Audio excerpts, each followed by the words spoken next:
Civilization is a vulnerable thing, a whim of circumstance.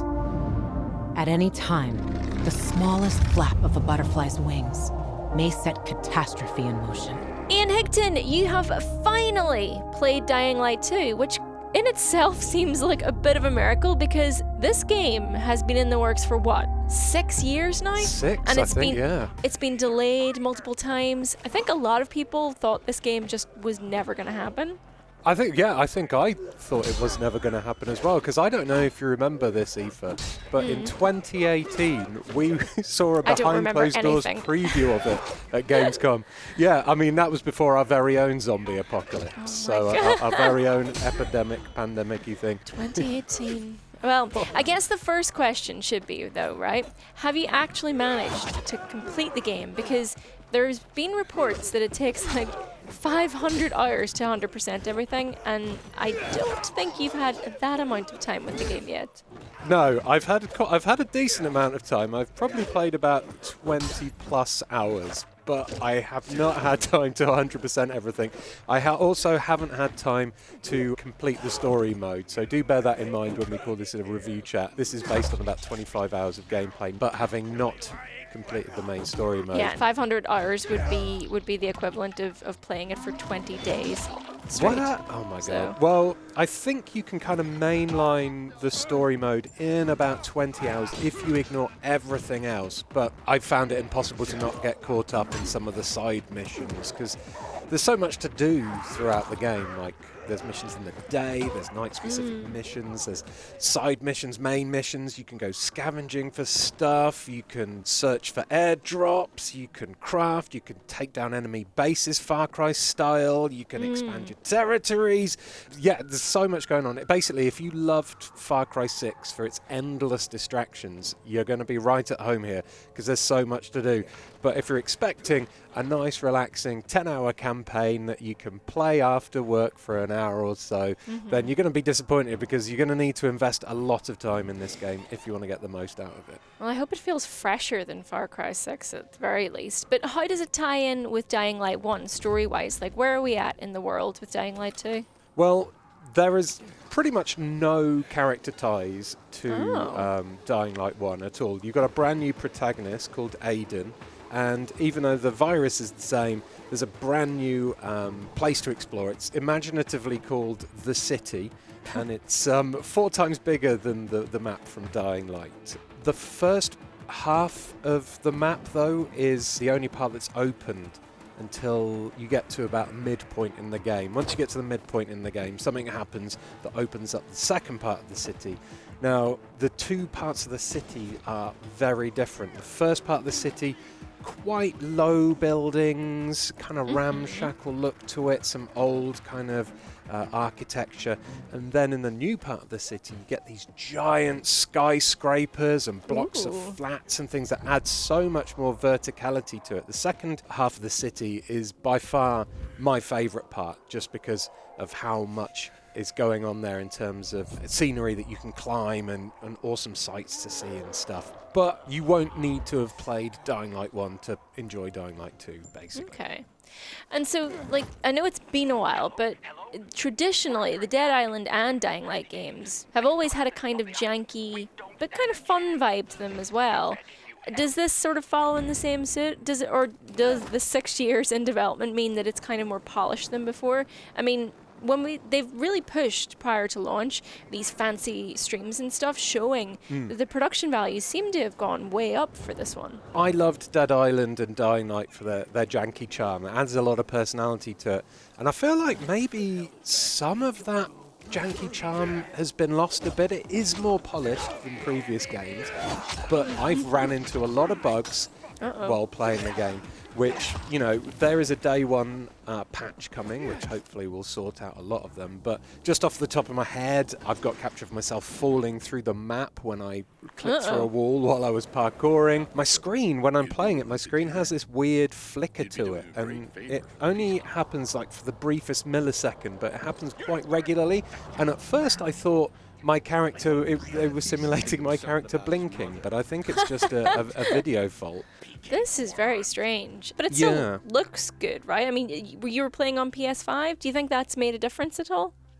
It definitely looks nicer than the previous games because of the power of the PlayStation 5 behind it, but it is still kind of an ugly game. The graphics aren't like super great. I've been playing mainly on performance mode though. There's a performance mode, a quality mode, and a resolution mode.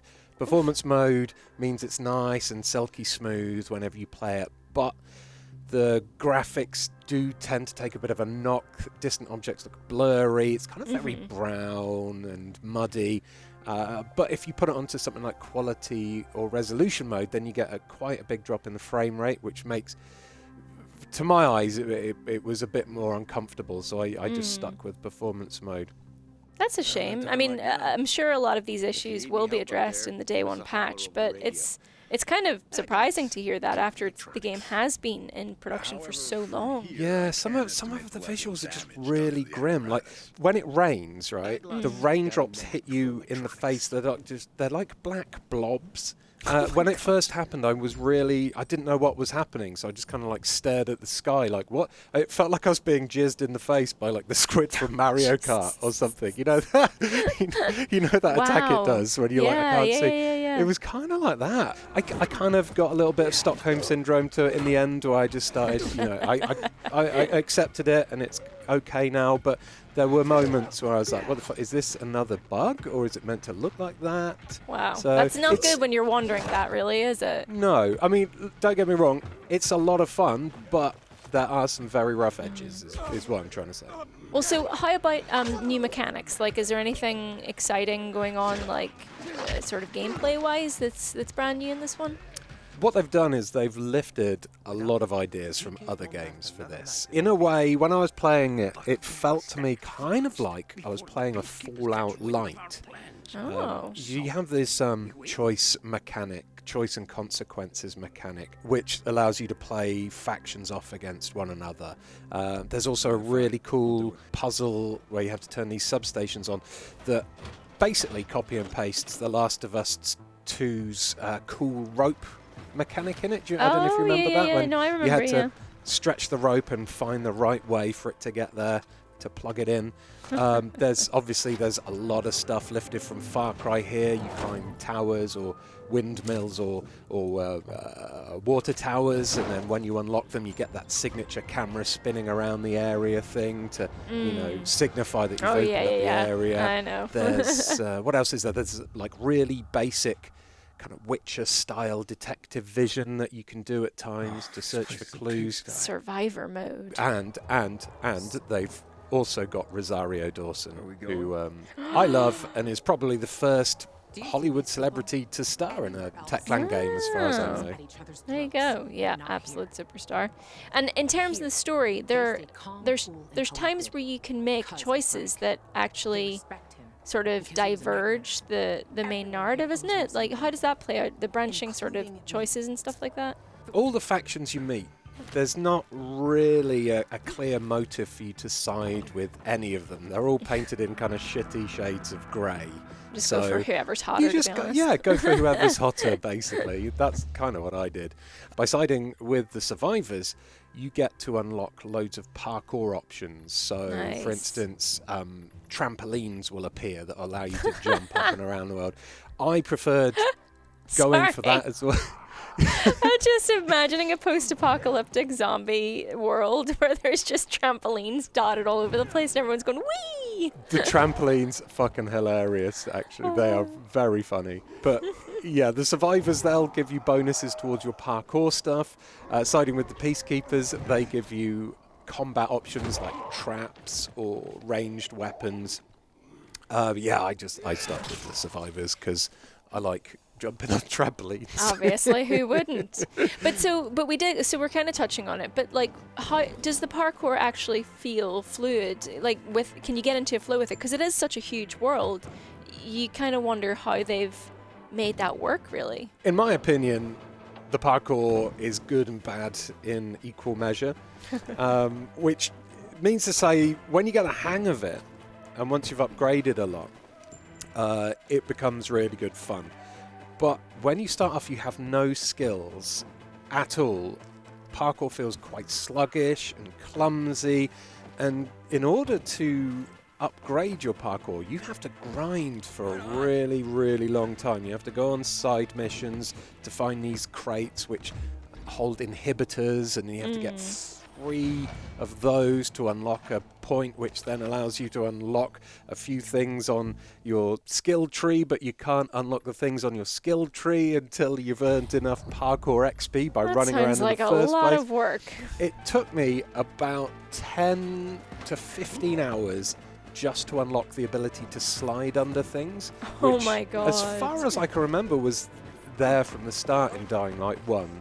So you've got to work very hard at doing the side missions to get all this stuff. If you mainline the main campaign, which I was trying to do at the start in order to like get through as much as possible, you miss out on all these parkour and combat options that you wouldn't have got before. Wow. So it's kind of forcing you to spend a lot of time on it, really. Yeah, you do get rewarded as well for spending a lot of time in there. One of the most recent upgrades I unlocked was the ability to run at zombies and do a double kick at them, or people as well. And you just run and you thunder into them and they go flying. And I was, as I said earlier, I got distracted by a lot of things. I spent a good couple of minutes just drop kicking zombies off a bridge and watching them drown at one point, which was hilarious.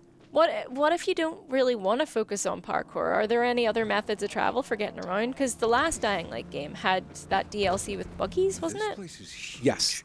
There's no vehicles in this game, no buggies at all. If you do want to play the game without using parkour, you're going to be kind of in trouble. If you don't like first-person platforming and things, this might not be the game for you, because a lot of the game world is based around first-person parkouring, climbing puzzles. A lot of the missions you have to climb up huge structures and work out how the best way to climb them is and things. You do, however, get in the second portion of the map, you get given a paraglider, which is kind of basically Far Cry's wingsuit, but it doesn't go as far, at least at first anyway. So you find throughout the city there's a lot of air vents which you can catch the wind, and it brings your glider back up into the sky and stuff. I would 100% though, if you're playing this, recommend upgrading your paraglider as soon as possible, because once you upgrade it, it does allow you to fly a little bit further. It makes it a lot easier to handle as well, because when I first started using it, I was like, this is bollocks, what's the point of it? But once you've upgraded it the first time, you can then pull back on the stick to kind of give yourself, keep yourself airborne a bit and glide more. But before that, you just kind of drop like a floaty stone. So, and how about the nighttime? Because that's always been Dying Light's USP, right? The night mechanic with the volatile. It was always a really big and one of the scariest parts of the original Dying Light. Has that been expanded upon at all in the sequel? It has definitely been expanded upon. It is still absolutely terrifying. At night time, all the zombies come out the buildings, and the streets, the ground floor, becomes swarming with zombies. And there are these zombies called howlers, and if they spot you, they'll scream, which will initiate this chase. And all these zombies pile after you, and it's a bit like the police chases in a GTA game. You have to reach a safe zone before they get you. But, and there's different levels to it as well. Like you can sort of escalate it if you're not careful. That's right. It goes up to four levels of chase, and it's very scary. You get that feeling of being chased. You know, something's just right behind you. You can hear them screaming and stuff. So it's it's like terrifying. A lot of fun though, especially when you manage to avoid the chases. But at first I was like, well, nighttime's terrible. I don't want to go there. It's scary. I'm going to die. What's the point of having a nighttime that I want to avoid? But that's I mentioned near the start. They have some nighttime missions you can only do at nighttime, which means you have to go out and brave the night if you want to get all the upgrades and find all the best loot. So sometimes, for instance, because the zombies come out onto the streets during the night, that means buildings that were full of zombies before are now relatively empty, so you can go sneak through the streets, go into these buildings, get looting, and then get back out of there. There's also these big infected called GRE volatiles, I think they're called. It's special type enemies, which are only in special... GRE anomalies, is it? That's the one, GRE anomalies. Yep. They come out only at night, and they're little arena fights that you have to do with them. That means getting to those arenas without getting spotted, and then doing these big extended melee fights with these big ass zombies. So it's quite tense. So there are a lot of excuses to go out at night. And there's extra pressure because of you need UV light to survive as well, which is like it adds that little time sensitivity to what you're doing round and about. Yes, basically you're infected and you have a certain amount of time that you can spend in the dark before the infection takes hold. So everything in night time is time sensitive. It does add a lot of pressure to it, but you can upgrade it as you go if you get the inhibitors and stuff. It's so stressful. Yeah, nighttime, very stressful. And it will kick your ass way more than daytime. Yeah. And so, did you get to try multiplayer? So as of now, which is just we're recording this just before the review embargo lifts, the co-op option isn't available on consoles yet, which is kind of a shame because I'd have liked to have tried it out. But I think we're still planning on doing some multiplayer on the channel. As soon as possible, really. I mean, it launches tomorrow, so hopefully it'll be addressed in a day one patch, you would think, but we'll see what happens. Yeah, but keep your eyes out on this channel if you want to see us three drop kicking zombies into rivers. Absolutely. # like and subscribe. So I guess the final question is, would you recommend Dying Light 2? I would recommend Dying Light 2, with a few caveats. I think it's a very fun game. It's silly and janky, sometimes frustrating in terms of like clunkiness of combat and parkour, but at the same time there's so much to do. You can have a lot of fun just roaming around the city, doing all the missions. If you're the sort of person that loves Far Cry games for hoovering up all the objectives and stuff, you're going to be right at home here. I don't think it does a huge amount of special things like that put it up, above like really big polished AAA games. But at this time of year when not much is coming out except for Elden Ring, it's definitely one that will keep you very busy. And like I said earlier, drop kicking zombies off a bridge is brilliant. Listen, if nothing else, I'm just looking forward to trampolining my way around a zombie-infested city. That sounds like a good time. Chaining a trampoline into a zombie dropkick is the best thing in the world. Yes, that's what we're going to be doing. Well, as Ian says, we are going to be trying to play some Dying Light 2 co-op multiplayer as soon as we're able. So do like and subscribe to keep an eye out for that. And we have tons more videos coming up, many of which we can't talk about right now. But we do have a lot of fun stuff coming up on the channel, so make sure and stay tuned for all of that. Thank you, Ian, for telling us all about Dying Light 2. You're welcome. And thank you lot for watching. I'm dying to see you again on another video. Oh, my God. What? Oh, that's kind of forced, Bye. wasn't it? Bye! Faster? Possibly. But that's something you should ask the Craftmaster about.